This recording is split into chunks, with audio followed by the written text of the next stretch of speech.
Mais uma vez é uma alegria estar aqui entre amigos. E que as vibrações de paz, amor e harmonia que emanam do Mestre possam ser derramadas sobre cada um de nós e sobre toda a humanidade. Naquela época, Jesus estava sentado numa das ruas perto do Templo de Jerusalém. E não muito distante, alguns sacerdotes ociosos conversavam. E um deles, talvez atraído pela figura majestática de Jesus, chega até o Mestre e pergunta: um certo desdém, Galileu, que buscas na cidade? Jesus olha para ele e diz: busco a fundação do reino de Deus. O sacerdote olha para ele mais uma vez e pergunta: que pensa tu venhas a ser isso, Galileu? E Jesus, sem titubear, responde com uma energia, mas ao mesmo tempo com um amor sem fim. O reino de Deus é a obra divina no coração dos homens. E o sacerdote agora quase que rindo, olha para ele e fala: obra divina em tuas mãos? Por acaso algum príncipe te concede apoio? Quem são os colaboradores para essa empresa difícil? E Jesus olha para ele e diz: os meus colaboradores hão de vir de toda parte.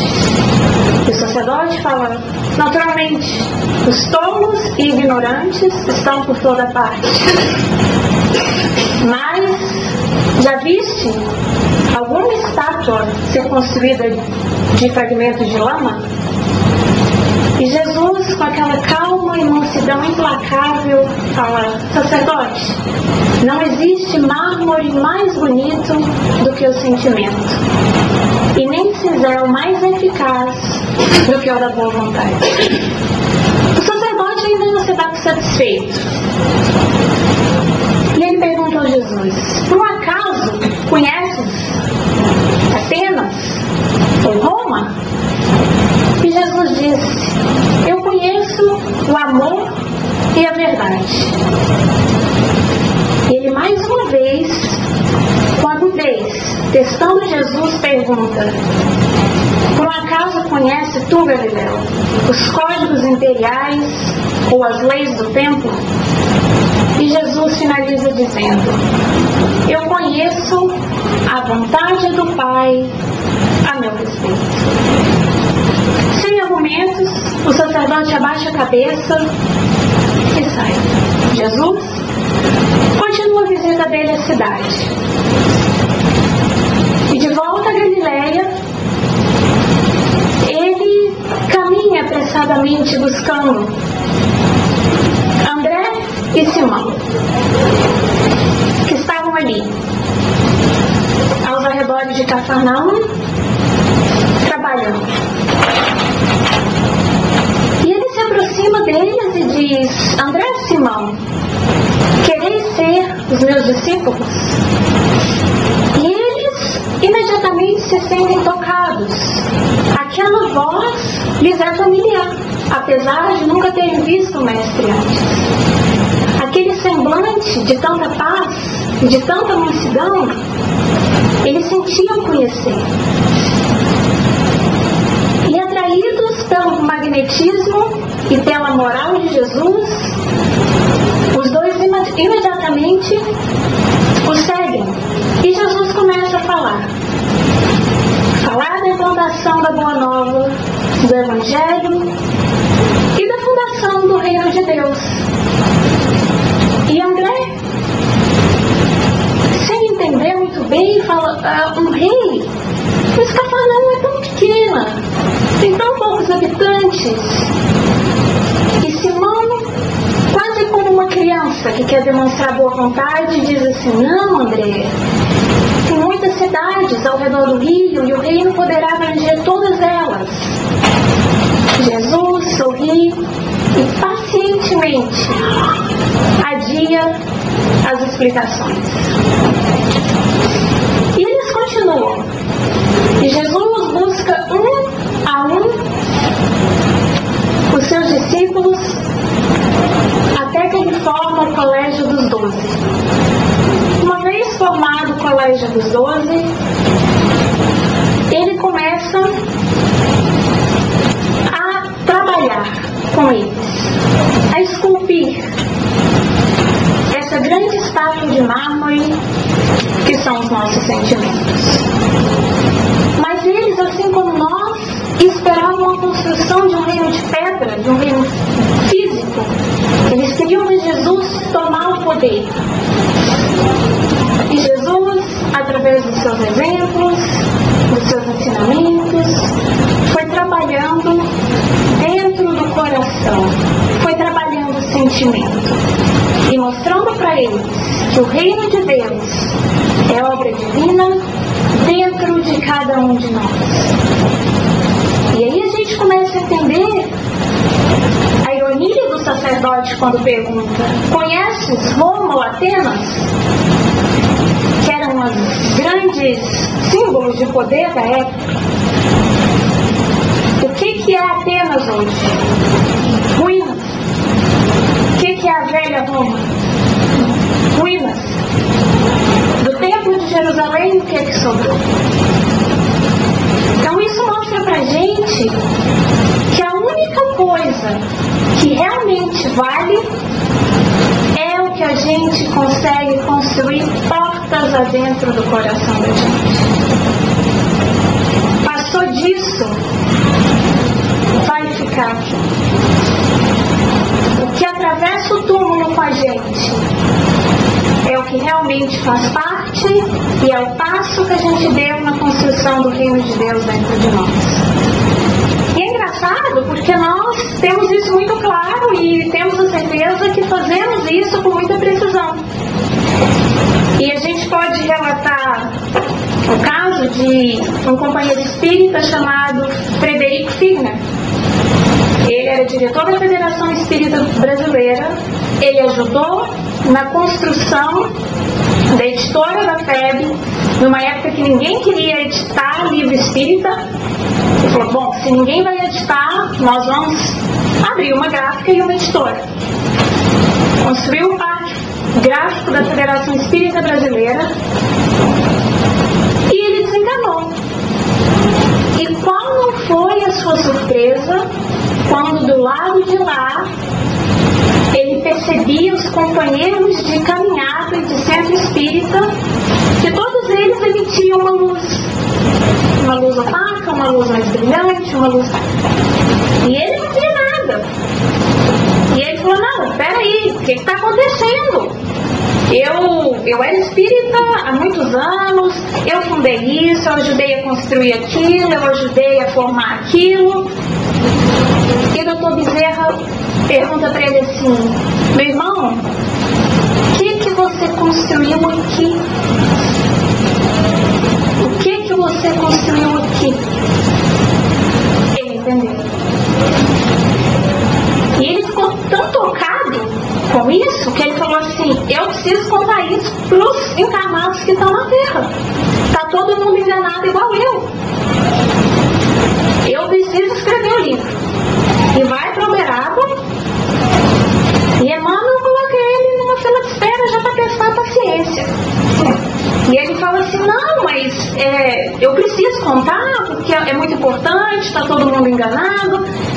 E esse rapaz aqui, eu sou espírita a vida toda, ele só tem 2 anos que está aqui, já está escrevendo livro, esse tal de André Luiz, deixa eu passar na frente que eu preciso.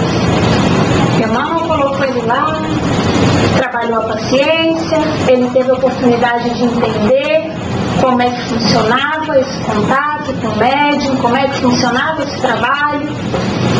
E sob o pseudônimo de Irmão Jacó, ele escreve a belíssima obra Voltei, que agora, uma observação pessoal, é uma obra que todos nós deveríamos ler, porque ele escreveu com a única intenção de mostrar pra gente que, apesar de termos todas as ferramentas, de conhecermos essa doutrina maravilhosa que nos esclarece nós ainda buscamos a construção do reino de Deus fora da gente.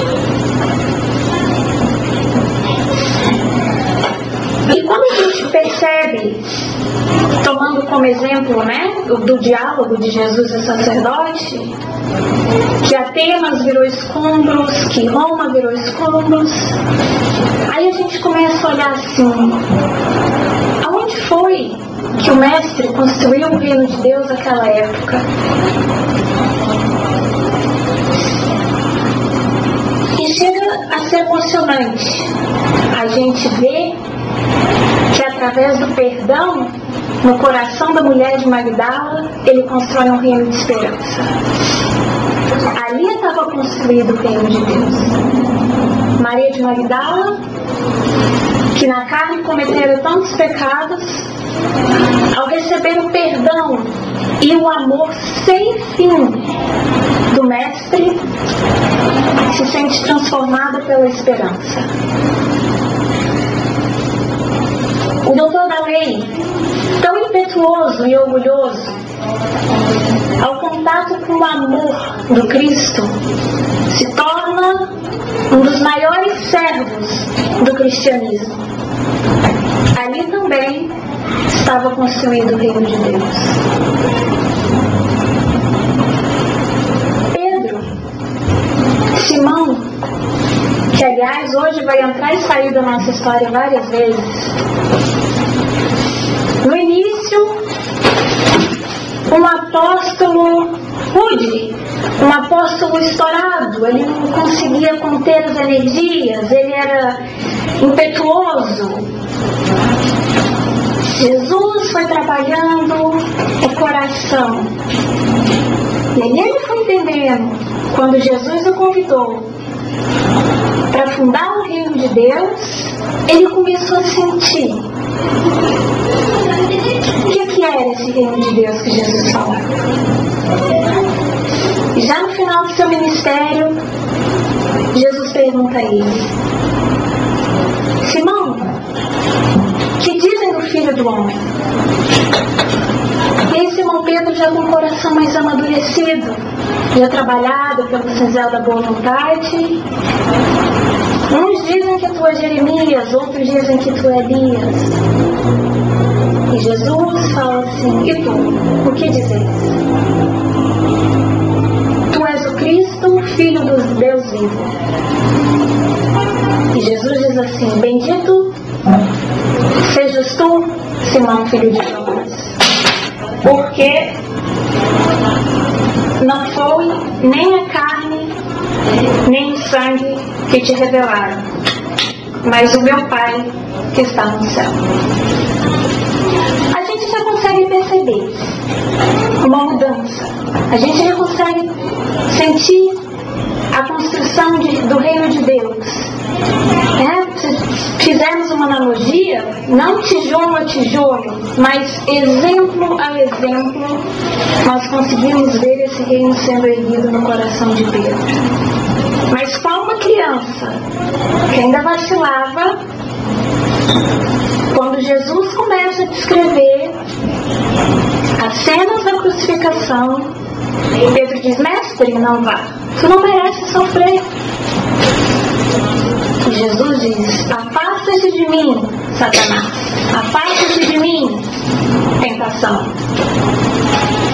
Chamando a atenção de Pedro e deixando para a posteridade, para que todos nós pudéssemos perceber o perigo da oscilação, que é esse duelo que a gente vive até hoje.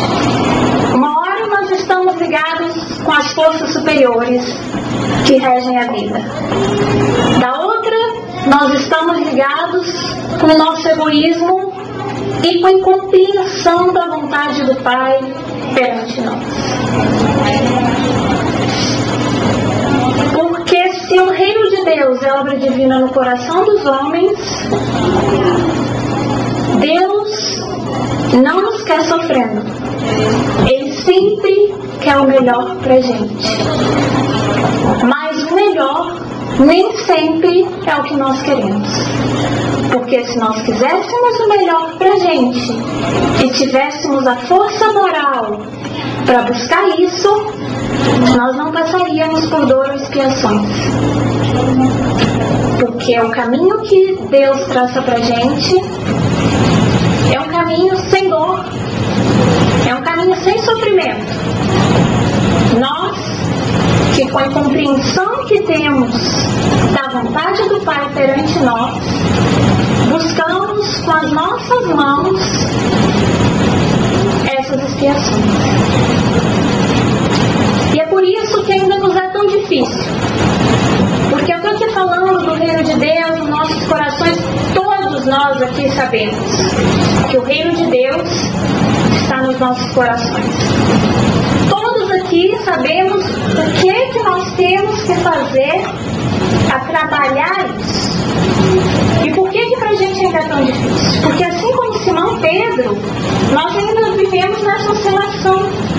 Nós ainda não conseguimos ter uma retidão moral. Não nos sintamos culpados, porque isso, na verdade, são frutos de várias existências que a gente vem uma a uma nos tornando melhores. Só que nós precisamos entender que, quando Jesus nos diz o reino de Deus é obra divina no coração do homem, ele diz como se ele dissesse, é obra divina no sentimento dos homens. Porque tudo que nos acontece, o que nós somos, o que nós fomos e o que nós vamos ser, depende tão somente da forma com que nós lidamos com os nossos sentimentos. A forma como que nós reagimos ao que sentimos, que vai traçando o nosso caminho na nossa senda espiritual.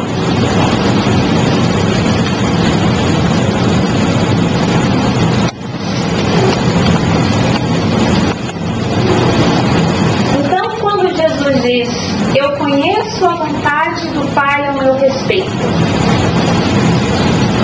Deus criou todos os espíritos simples e ignorantes, ou seja, sem conhecimento.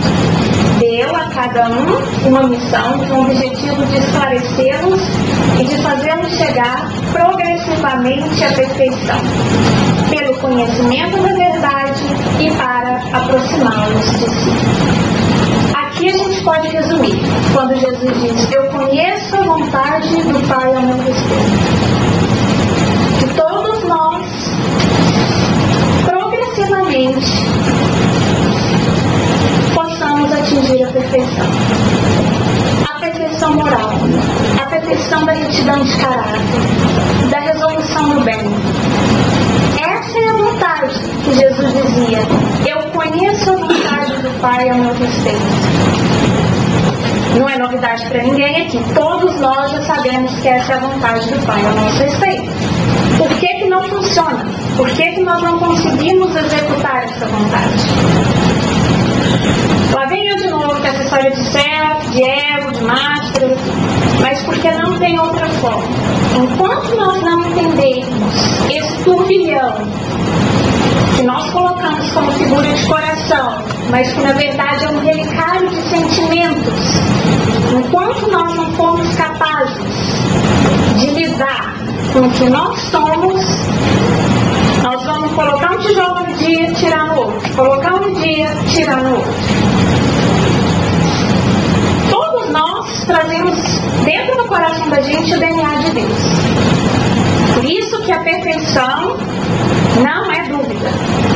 Se existe determinismo na doutrina, todos nós vamos ser perfeitos. Puxe algumas vidas. Depende do tempo que você quer melhorar isso.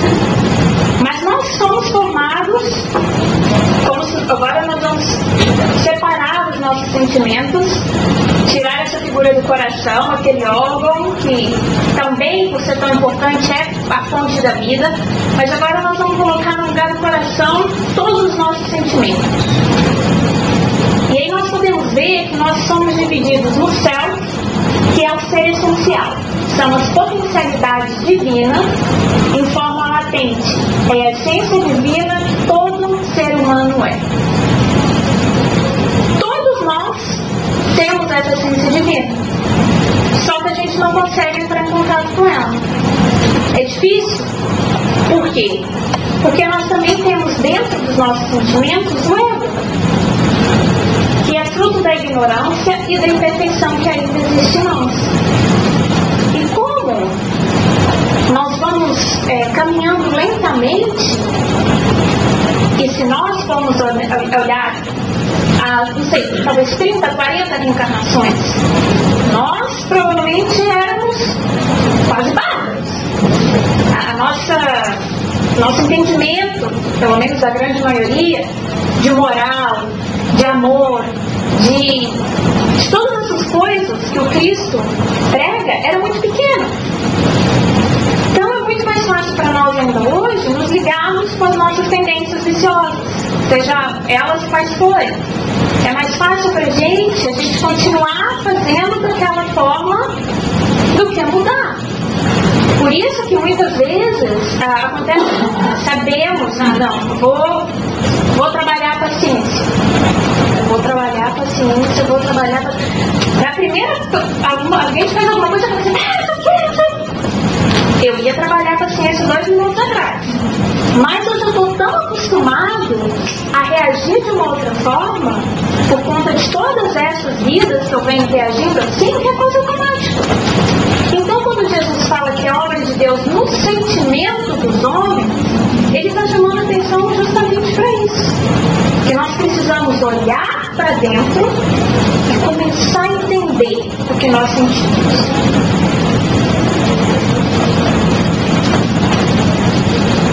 Negatividades do ego. São sentimentos negativos que só existem enquanto não nos dispomos a cultivar os sentimentos reais.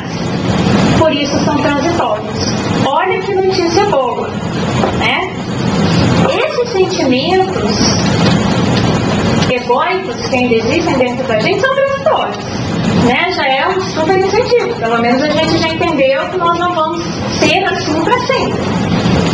Serão transmutados pelos sentimentos reais correspondentes. O orgulho é a ausência da humildade, assim como o egoísmo é a ausência do altruísmo, a ira é a ausência da mansidão e o ódio a ausência do amor. Nós somos criados por Deus. Ele é sabedoria, misericórdia e bondade infinita. Alguém aqui acha que Deus ia nos criar com ódio, ira, egoísmo e orgulho? Existe essa possibilidade? Não! Por que nós temos e vivemos ainda esse ciclo com esses sentimentos? Por conta disso. Nós ainda não entendemos esses sentimentos. A gente fala, não, tem inveja? Tem inveja. Eu falar que não tenho inveja, vai tirar essa inveja do meu coração? Não vai. Então qual que é a ideia quando Jesus fala, é obra divina no sentimento dos homens? Aí eu tenho inveja. Eu quero isso no meu coração? Não, eu não quero. Então o que eu tenho que fazer para esse sentimento ser transmutado pelo sentimento real? Porque o ódio, por exemplo. Deus não colocou nenhuma pitadinha de ódio no coração de ninguém. Mas nós temos um coração 100% amor. Mas é muito difícil entrarmos em contato com ele. Nós colocamos as máscaras, né? Daí a gente vai acostumando tanto a fingir os nossos sentimentos para nós mesmos, que a gente conforme que fica daquele jeito. Daí tem aquela assim, sempre boazinha, fala assim, nossa, ela é sempre boazinha, eu queria tanto ser igual a ela. Quando sai da porta pra fora, a mulher virou. Fala mal de todo mundo, briga com todo mundo, põe defender todo mundo, fala da roupa, fala do cabelo. Mas ela já acha que ela é boazinha, porque ela já colocou aquela máscara e ela já lida com aquilo daquela forma há tantos anos. Só que isso é uma irresponsabilidade. Porque, principalmente no espírito. Porque nós temos o conhecimento. Jesus disse, nos libertará. Então, nós só somos escravos de sentimentos egóicos porque nós permitimos, porque é mais cômodo. A verdade é essa, porque é mais cômodo. É mais cômodo você saber que você tem o ódio dentro de você. É mais cômodo você fazer assim, não, eu não odeio, eu sou uma pessoa boa, eu sou uma pessoa caridosa, eu sou uma pessoa que vou no centro, eu sou uma pessoa boa, e aquela coisa crescendo dentro de você. Porque você fala assim, por que eu tenho esse ódio? Por que me causa isso? Como que eu faço para tirar isso da minha vida? É uma tarefa árdua e difícil. A reforma íntima, quando Jesus, por isso que eu acho lindo essa analogia que Jesus fala, é obra divina do sentimento. É muito difícil mexer com sentimento. É muito difícil mudar sentimento. Mas, no livro Vinha de Luz, Emmanuel diz, se nós formos capazes de manter a fé em Deus e a fé na imortalidade da alma, nenhum problema vai nos abalar.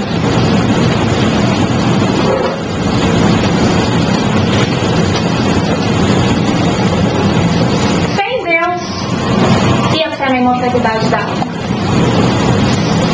Se nós partirmos e acreditarmos verdadeiramente nesses dois princípios, nenhuma dor, nenhum sofrimento dura para sempre. Tudo passa. Já dizia Maria de Nazaré. Tudo passa.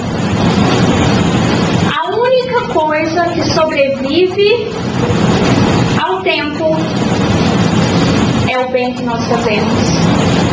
E a única coisa que é imortal é o amor. Então, se nós formos capazes de manter a fé em Deus e a fé na imortalidade da alma, nenhuma dor, nenhum sofrimento ficará de pé. Demore o tempo que demorar.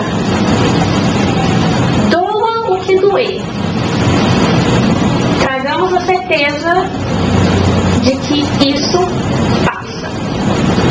A única coisa que perdura para a eternidade é o amor e a forma com que nós trabalhamos esse amor em benefício do próximo. Por maior que seja o desespero, por maior que seja a dor, desde que tenhamos a fé em Deus, não aquele Deus distante que castiga, aquele Deus Pai que nos ama, que conhece cada um de nós pelo nome. Enquanto nós formos capazes de manter a fé em Deus e a fé na imortalidade da alma, nós tenhamos a certeza que tudo vai passar. É jogar o jogo do contente? Não. É a lógica da vida. A imortalidade da alma dá pra gente a certeza de uma justiça divina que não comete erros. Por mais que agora tenhamos o coração injustiçado, machucado, doído e falando, ninguém está vendo. A imortalidade da alma e a fé em Deus um dia vai tirar isso dos nossos corações. Porque só o que fica é o amor. É só o amor que dura para sempre. Então, quando nós vamos construindo esse reino de Deus dentro da gente, a espiritualidade maior e Deus vai colocando instrumentos nas nossas mãos. Porque você não dá conta de ver um monte de areia, de cimento, e se você não tiver nenhum tool, se você não tiver nenhuma ferramenta, como que você vai construir alguma coisa? Da mesma forma com o reino de Deus. Deus nos dá instrumentos e oportunidades diárias para que nós consigamos construir esse reino. E a gente voltando a Simão Pedro, quando Jesus aparece para ele em espírito e diz: Simão, volta para Jerusalém casa e assiste os necessitados e começa o trabalho. Quando Jesus fala para Simão, começa o trabalho, ele queria dizer da casa do caminho propriamente? Hoje não existe nem ruínas da casa do caminho. Mas, como é o coração de Simão Pedro? Porque ele escutou, voltou a Jerusalém e os assistidos eram muitos. Eram tantos que ao ponto Simão não estava tendo mais tempo nem para fazer as refeições. Ele estava cansado, ele tinha um corpo físico.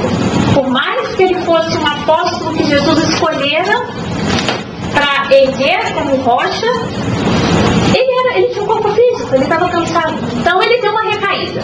Ele falou assim: não, estou muito cansado, a partir de agora os serviços, o atendimento encerra às 5, porque eu preciso descansar. Então ele já estava, olhou, já está na hora, olhou o sol, já estava, acabou. Já recolhia as coisas, fechou a porta e de repente um Senhor entra. E aí Simão Pedro teve uma recaída. Ele não era um espírito perfeito, ele é um espírito que lutava pela perfeição todo dia. E ele fala assim: mas o senhor não viu que a porta estava fechada? Pelo amor. E de repente o Senhor tira a túnica. Qual não foi o espanto de Simão quando ele reconhece o mestre naquele Senhor? Jesus não disse nada. E também não olhou Simão com menos amor por causa disso. Porque o mestre sabe das nossas imperfeições. Simão abaixa a cabeça e entra num choro compulsivo. E quando ele para de chorar, o mestre apenas diz para ele: Simão, eu apenas te pedi que cuidasse das minhas ovelhas. E Simão, como uma criança, coloca o rosto entre as mãos e chora convulsivamente. Quando ele termina o pranto, o mestre já não estava mais ali. E é muito bonita e significativa essa passagem, porque a gente vê que nós também vamos ter recaídas enquanto nós buscamos a construção do reino de Deus em nós. Que nós vamos tropeçar, que nós vamos fechar as nossas portas às 5. Mas, durante todo esse tempo, o mestre chama a atenção para o coração. É muito bonito quando ele pergunta: Simão, tu me amas? Sim, mestre, eu te amo. Simão, tu me amas? Sim, mestre, eu te amo. Simão, tu me amas? Sim, mestre, eu te amo. 3 vezes ele chama a atenção de Pedro para o coração. E Pedro diz: Senhor, eu te seguirei até a morte. Ele buscando um jeito externo de servir a Jesus. E Jesus fala: Simão, crê, te levarei onde não queiras ir. E Pedro continua o trabalho na casa do caminho. As perseguições aumentam e ele então se transfere para Roma. E lá, os cristãos se reuniam nas catacumbas, no cemitério, porque muitos tiveram que sacrificar a vida física para que hoje não só nós, mas como todos os cristãos pudessem se reunir publicamente em nome do Cristo. Muitos tiveram a vida imolada para que nós pudéssemos nos autoproclamar cristãos.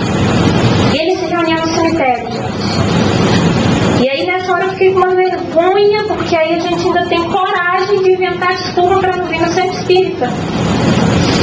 Eles se reuniam esperando os soldados romanos chegar, e não era para oferecer cafezinho não, gente. Era para levar para ser sacrificado. E eu fiquei com vergonha mesmo de mim, porque a gente às vezes ainda inventa uma desculpa para não vir aqui no domingo. Mas Simão Pedro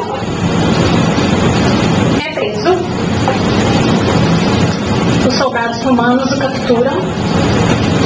E aí ele já contava com 80 anos. Ele já era um ancião. O corpo físico já não tinha mais a força, mas o coração não cabia mais no peito dele. Aquela sensação de que mesmo aos trancos e barrancos ele estava cumprindo a vontade do mestre. Ele é preso e ali ele foi sendo levado na frente daquelas crianças, daquelas mães que choravam, que tinham Simão Pedro como um pai, como um avô, e eles não conseguiam entender por que tanta violência. Ele não apresentava resistência nenhuma resistência física. E ele é levado ao cárcere. Depois, ele sofre o martírio. E enquanto ele caminhava, sabendo o que lhe aguardava, ele sentiu uma vontade imensa de Jesus. E apesar dele caminhar às beiras do rio Tibre, no coração dele ele se sentia caminhando novamente às beiras do lago de Genezaré. Apesar de ele ver a imponência de Roma naquela época, o coração dele transportara para Cafarnaum e para aquela praia que durante várias vezes o mestre fora com eles pescar. E assim, absorto nos seus sentimentos, ele foi sentindo uma paz. A paz que somente aqueles que têm a consciência do dever cumprido podem sentir. E ainda assim, ele não pedia por ele. Ele pedia ao mestre que enviasse alguém mais forte do que ele, para que pudesse continuar tomando conta das ovelhas. E ele é crucificado. Ele não sente. Ele estava como que envolto num corpo. E as horas passam e ele ainda não desencarna da carne, não consegue, não desenlaça. Ele estava como que alheio a tudo aquilo. E de repente um soldado romano começa a proferir impropérios a respeito de Pedro, o chamando de sujo, de ladrão, de imundo. E ele, com o coração amadurecido e com a certeza daqueles que sabem a vontade do Pai para eles, não reage, não esboça a menor reação. Isso irritou mais ainda o soldado. Ele chamava ele de covarde. O soldado então pega uma pedra e atira certeiramente na cabeça de Pedro. Ele sente o sangue e dentro de segundos ele já não sente mais nada. Ele apenas visualiza um caminho luminoso se abrindo e desse caminho vem como uma estrela se materializando. Era o mestre que vinha buscar Pedro. E Jesus o aconchega ao coração como um pai saudoso faz com o filho e o leva. E aí ele tem a oportunidade de descansar, de rever amigos. Ele presencia espetáculos de grandeza cósmica. Jesus proporciona para ele conhecimento de coisas inimagináveis para nós hoje, com toda essa tecnologia. Passando 2 semanas, Jesus vem anunciar a despedida. E da mesma forma que Pedro fez lá atrás, quando Jesus falou para ele que ele ia ser crucificado, ele fala: mestre, por que vais? E Jesus diz para ele: Simão, descanse o tanto que quiseres nessas paragens que preparei para você. Mas a mim, enquanto houver um gemido na terra, não me será lícito descansar. Enquanto alguém derramar uma lágrima ou houver uma dor, não me será lícito descansar. E Simão levanta e diz: nem a mim. Os dois dão os braços e Jesus aponta para uma região sombria da terra e eles voltam a Roma. E ali, naquele mesmo cemitério que Simão fora capturado, era véspera de Natal, eles entoavam cantos. E Simão se comove às lágrimas quando do lado de lá ele consegue entender a fé daqueles que, mesmo sabendo que iam ser sacrificados, estavam ali porque tinham fé em Deus. E Jesus toca o braço de Simão e diz: Pedro, alguém te procura. Qual não foi a surpresa de Simão quando, debruçado no túmulo dele, estava aquele mesmo soldado que lhe atirara a pedra com o filho doente nos braços. Ele se arrependera, se tornara cristão. E Simão, pondo a mão, aplica um passe naquela criança e cura o filho daquele soldado. O soldado sente no coração o que é ser cristão. É aquele que paga o mal com o bem. É aquele que não se permite guardar rancor. Aquele dia começava a fundação do reino de Deus no coração daquele soldado. Para Simão Pedro, o trabalho apenas continuava. E para nós todos, fica o convite. O convite da construção do reino de Deus em cada um de nós. É uma construção doída, é uma construção sofrida. Ninguém vai ver. Você pode fazer um quartinho ou uma mansão de 8 quartos, ninguém vai ver. O reino de Deus que nós construímos no nosso coração é a nossa propriedade. E é a única coisa que nós vamos ser donos depois que nós atravessarmos as portas do túmulo. Então, fica o convite para que nós possamos buscar esse reino de Deus que todos nós temos.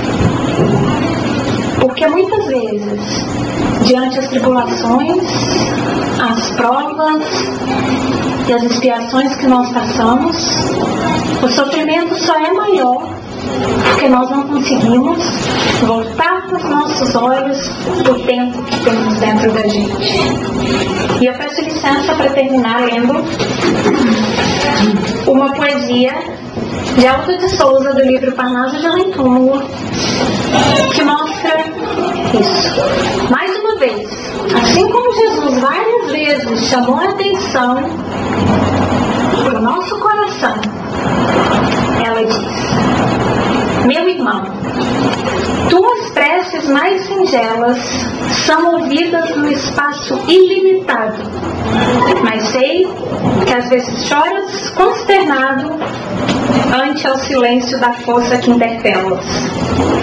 Volve ao teu templo interno e abandonado, a mais alta de todas as capelas, e as respostas mais lúcidas e belas hão de trazer-te alegre e deslumbrado. Ouve o teu coração em cada prece. Deus responde em ti mesmo e te esclarece, com a força eterna da consolação. Compreenderás então a dor que te domina, sob a linguagem pura e peregrina da voz de Deus em luz de redenção. Que a paz do Mestre possa ser o nosso guia seguro durante essa próxima semana que se inicia. E que as vibrações de amor e paz possam ser derramadas sobre todos nós. Muito obrigada. Forma de ideias.